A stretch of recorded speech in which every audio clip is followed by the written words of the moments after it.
जय हिंद साथियों, मैं हूँ वृंद सर। आप सभी का शुभ क्लासेस के ऑनलाइन प्लेटफॉर्म पर स्वागत करता हूँ। तो जैसा कि हम लोग इस समय यू commerce TGT PGT LT GSE और झारखंड पीजीटी से संबंधित महत्वपूर्ण क्वेश्चन की श्रृंखला पर चर्चा कर रहे हैं। और आपको पता है कि यूपी टीजीटी पीजीटी कॉमर्स या और विषयों की फॉर्म भराए जा चुके हैं और एग्ज़ाम होने की संभावना पर है। इसलिए अब हम लोग का टारगेट जो है, ये ब्रह्मास्त्र बैच का टारगेट लिया गया है कि कम से कम 1000 क्वेश्चन प्लस क्वेश्चन आपको दिए जाएँ। ठीक है, तो चलते हैं। आज की सेशन का जो क्वेश्चन होगा, हम पिछले सेशन में 105 तक कर लिए हैं। आज हम 105 से आगे शुरू करेंगे। और मैं बता दूं, जिन भाई बहन को यह क्वेश्चन का PDF चाहिए वो हमारे मोबाइल नंबर 7985771247 पर मैसेज करेंगे, अपना नाम लिखेंगे, कोर्स का नाम लिखेंगे, उनको PDF ज़रूर मिलेगा। ठीक है, चलिए। तो आज के सेशन का पहला प्रश्न है, 106 पर आइएगा। 105 तक तो कर लिया गया था, 106 आइए। कह रहा है कि निम्नलिखित में से कौन सा एक कथन प्रथम लेखा मानक के अनुसार, प्रथम लेखा मानानुसार का मतलब है AS1। क्या कह रहा दोस्त? AS1 की बात कर रहा है। ठीक है, तो AS1 के अनुसार कौन सा कथन सही है? तो वित्तीय ब्योरों में सूचनाओं को दिखाने से, समेकित वित्तीय ब्योरों से। अब आपको पता है कि जो समेकित वित्तीय ब्योरो होते हैं, यानी कि कंसोलिडेटेड, वो किस में बताए गए हैं? कंसोलिडेटेड 21 AS21 में बताए गए हैं। और AS1 में बताया गया डिस्क्लोजर ऑफ अकाउंटिंग पॉलिसीज, यानी लेखा नीतियों का प्रकटन। ऑप्शन नंबर क्या इसका सही जवाब होगा? सी। वहीं यार देखेंगे तो जो वित्तीय ब्योरों में सूचनाओं को दिखाने से संबंधित है, आप लोग कमेंट सेक्शन में बताएंगे कि इससे रिलेटेड AS क्या है। नेक्स्ट 107 देखिएगा। निम्न में से कौन सा लेखा मानक का शीर्षक नहीं है? तो लेखा मानक का शीर्षक नहीं है कह रहा है AS22। AS22 क्या कहता है भाई? Accounting for tax on income. तो बिल्कुल सही है, आय पर करों का लेखा। 20 कहता है अर्निंग पर शेयर, ये भी सही है, अर्निंग पर शेयर, ये भी सही है। 24 कहता है ऋणों का लेखा। क्या ये सही कहता है? 24 बिल्कुल गलत है। 24 क्या कहता है? Discontinuing operations. क्या कहता है? डिसकंटिन्यूइंग ऑपरेशन कहता है। और 18 क्या कहता है? संबंध पक्षकार प्रकटीकरण, यानी रिलेटेड पार्टीज डिस्क्लोजर। ठीक है, तो यहाँ पर राइट आंसर क्या होगा? सी। कह रहा कौन सा सही नहीं है? Option C. 108 पर आ जाइएगा। अंतिम लेखा तैयार करते समय समायोजन प्रविष्टियाँ निम्न में से किनसे संबंधित होंगी?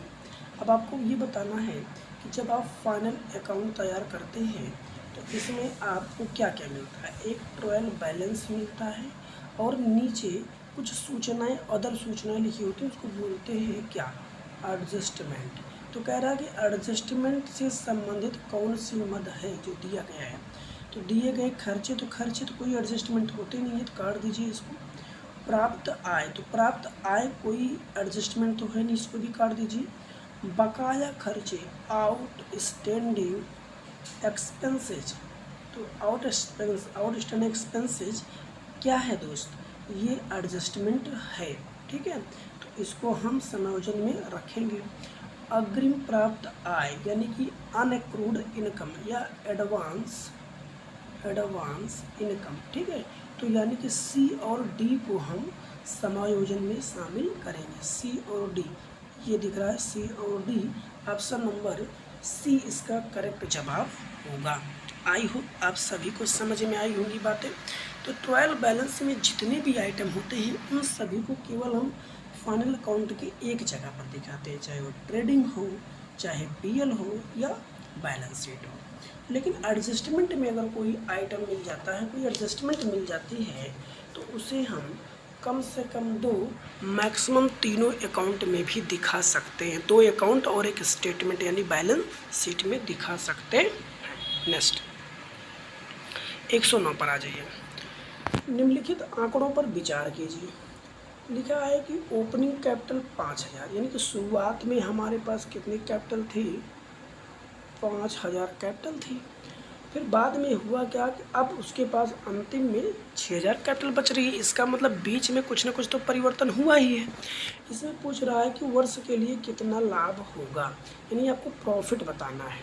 ठीक है दोस्त, तो अब क्या कहा गया भाई, प्रारंभ में आपके पास 5000 की कैपिटल थी, फिर उसमें से निकाल लिया गया कितना? 1000। तो भैया 1000 यहाँ से माइनस कर दीजिए। ठीक है दोस्त, फिर कह रहा है कि नई पूंजी 500, फिर बाद में अतिरिक्त पूंजी भी शामिल की गई, इसमें 500 जोड़ दीजिए।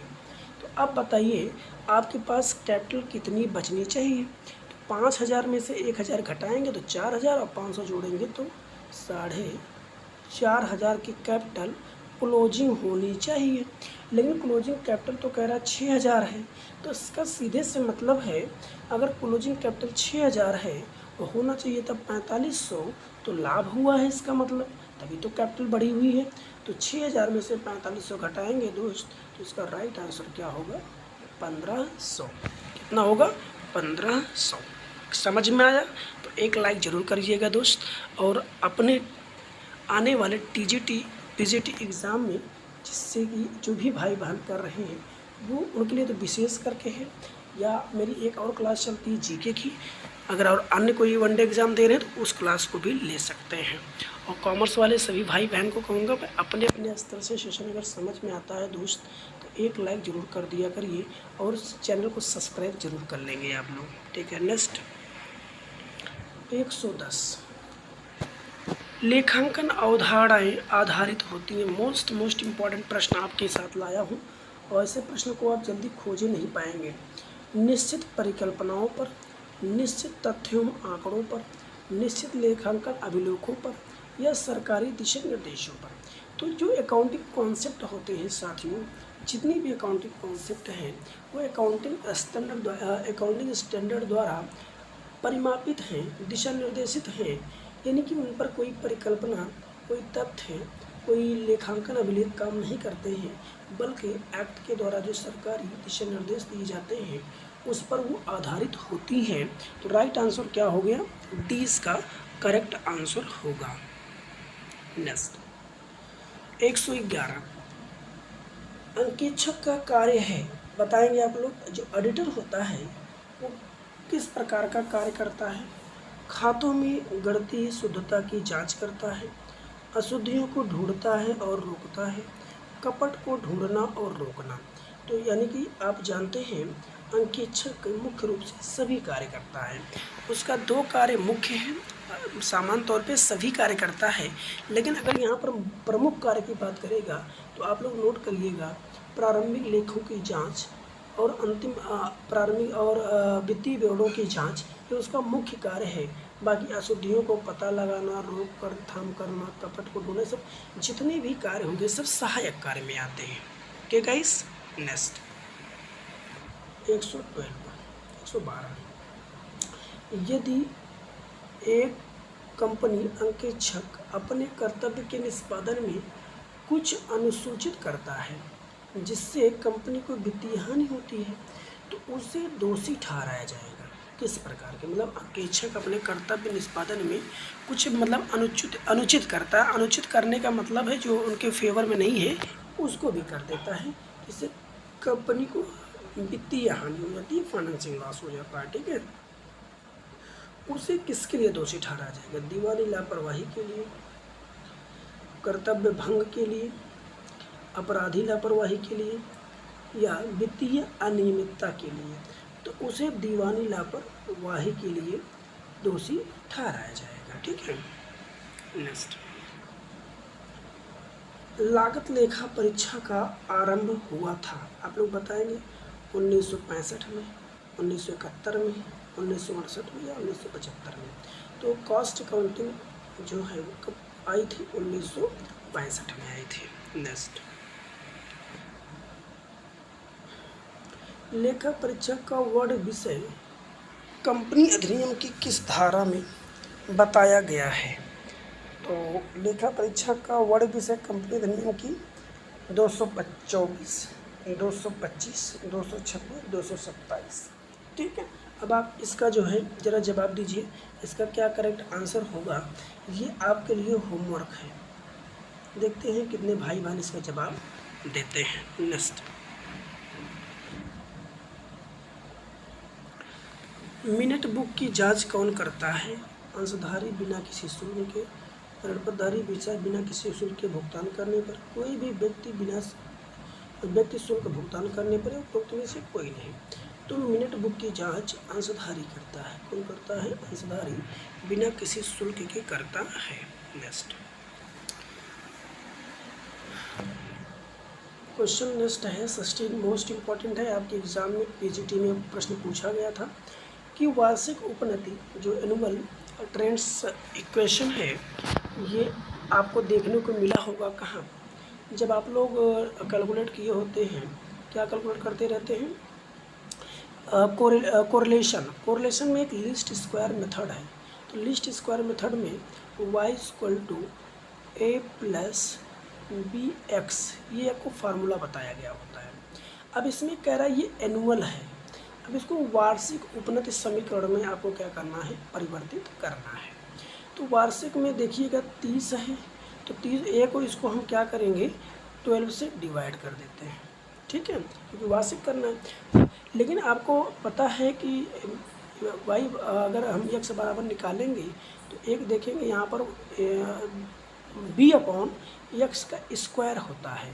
तो यानी कि जो आप यहाँ 12 रखेंगे वही उसका स्क्वायर कर देंगे। हमारे कहने का मतलब ये है कि 30 डिवाइड बाई 12 क्या आंसर आ रहा है, और 3.6 डिवाइड बाई 12 का स्क्वायर करेंगे तो 144। ठीक है, तो अब आपका आंसर क्या आ रहा है ज़रा बताइएगा, करके देखिए बताइए। तो अगर आप डिवाइड करेंगे तो ये हो जाएगा 2.5 ए का मान आएगा और 0.025 बी का मान आएगा। यानी कि आंसर जो होगा वो होगा बी। क्या होगा साथी में? 20 का करेक्ट आंसर होगा। ठीक, चलिए तो ऐसे सॉल्व कर लीजिएगा। नेक्स्ट कह रहा है एक वर्ष के दौरान देश में उत्पादित वस्तुओं एवं सेवाओं का कुल मूल्य।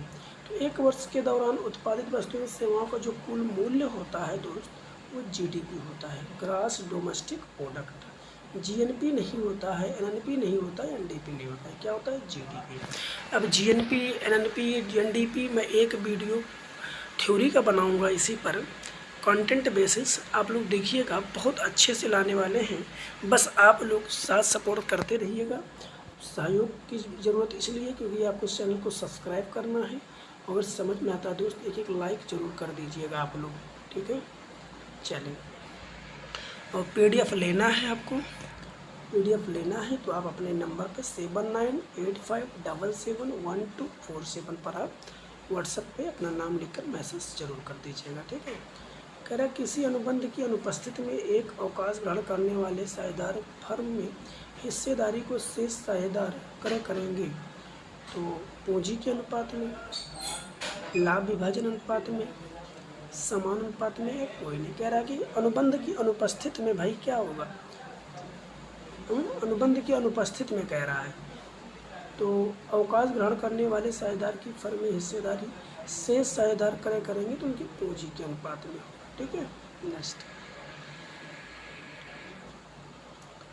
एक नए उत्पाद का परिचय कराने हेतु विज्ञापन पर किया गया भारी प्रारंभिक व्यय वर्गीकृत किया जाता है। यानी किसी उत्पाद का आप विज्ञापन कराते हैं और उस पर लंबा चौड़ा खर्च करते हैं प्रारंभिक व्यय, तो किससे संबंधित है? पूंजीगत व्यय से, आयगत व्यय से, माने गए दायित्व से, या स्थगित आयगत व्यय से?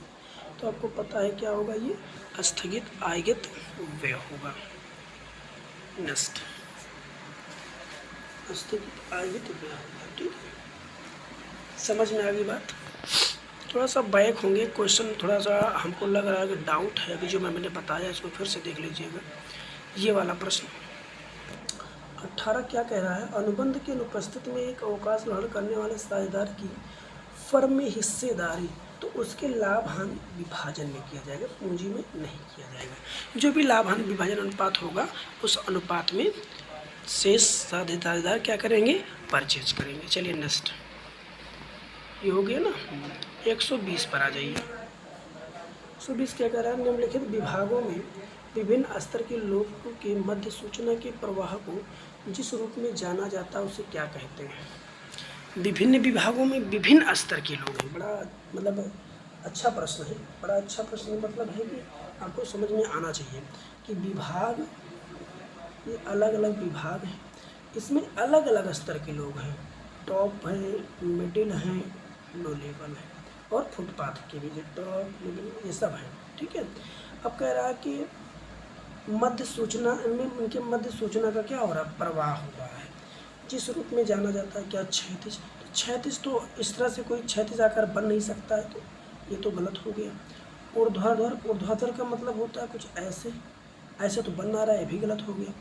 अनौपचारिक, अनौपचारिक तो है नहीं क्योंकि ये विभाग की बात कर रहा है, तो जो भी बात होगी ये निश्चित समय पर होगी, तो अनौपचारिक हो नहीं सकता है।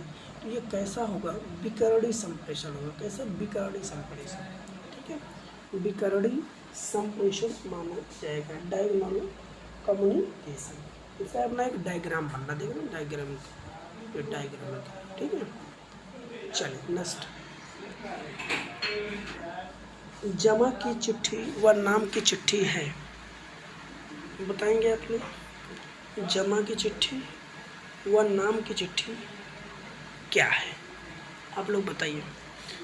जमा की चिट्ठी व नाम की चिट्ठी, ये स्रोत प्रमाण पत्र प्रलेख है, या बी ऑप्शन सहायक प्रमाण पत्र प्रलेख है, द्वितीय प्रमाण पत्र प्रलेख है, या प्रमाणक है, क्या है, जल्दी से आप लोग कमेंट सेक्शन में बताइए।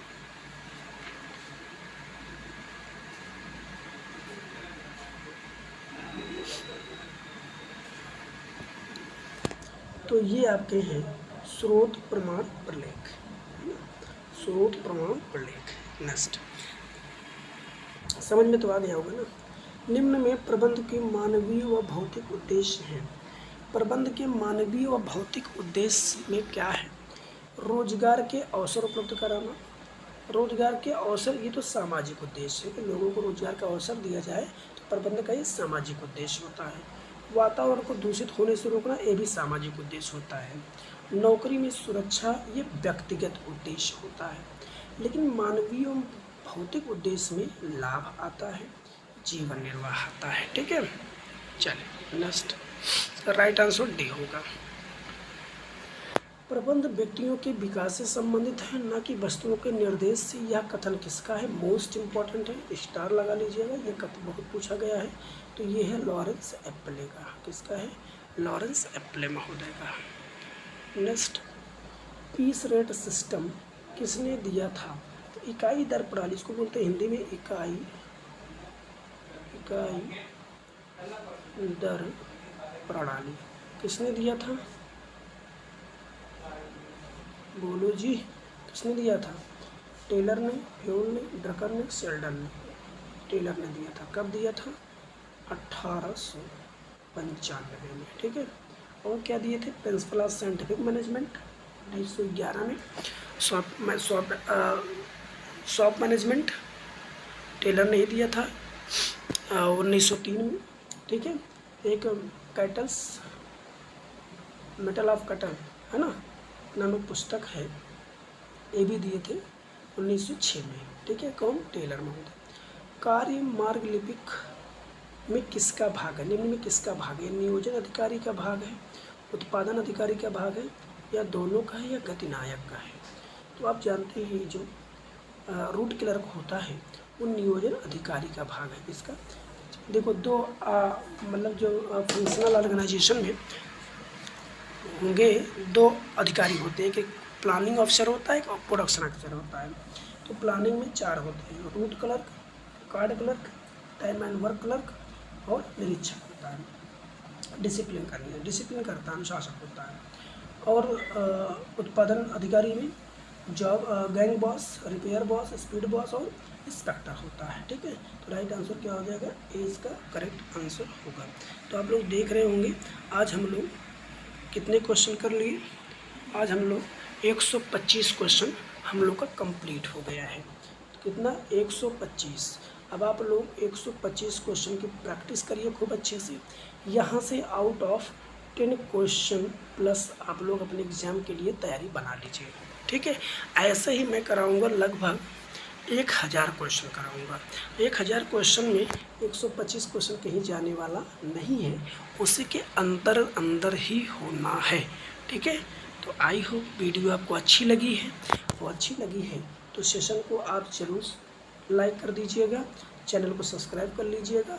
अगर आपको ये PDF बाई PDF चाहिए हो तो आप हमारे नंबर पर 7985771247 पर कांटेक्ट करिएगा। व्हाट्सएप पे अपना नाम, मोबाइल अपना नाम और कोर्स का नाम लिखकर भेजिएगा, या कोई नोट्स चाहते हैं वर्चुअल नोट्स तो वो भी आपको उपलब्ध करा दिया जाएगा। ठीक है, चलो बहुत बहुत धन्यवाद, थैंक यू सो मच। फिर हम कल मिलेंगे, धन्यवाद।